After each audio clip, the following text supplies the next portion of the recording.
सेठ अमीरचंद को हर पल कोई न कोई चिंता परेशान किए रहती थी। एक दिन वह कहीं जा रहा था तो रास्ते में उसकी नजर एक आश्रम पर पड़ी। वहां उसे किसी साधु के प्रवचनों की आवाज सुनाई दी। उस आवाज से प्रभावित होकर अमीरचंद आश्रम के अंदर गया और बैठ गया। प्रवचन समाप्त होने पर सभी व्यक्ति अपने अपने घर को चले गए, लेकिन वह वहीं बैठा रहा।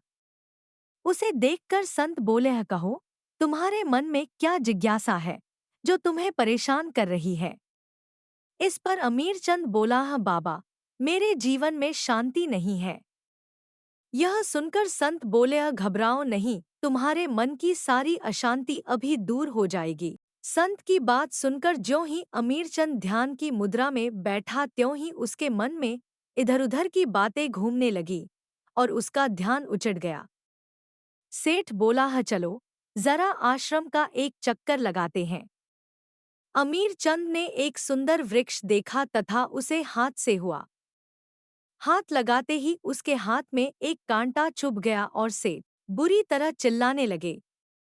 यह देखकर संत वापस अपनी कुटिया में आए। कटे हुए हिस्से पर लेप लगाया।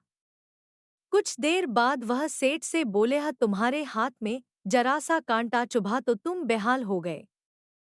सोचो कि जब तुम्हारे अंदर ईर्ष्या, क्रोध व लोभ जैसे बड़े-बड़े कांटे छिपे हैं, तो तुम्हारा मन भला शांत कैसे हो सकता है। संत की बात से सेठ अमीरचंद को अपनी गलती का एहसास हो गया।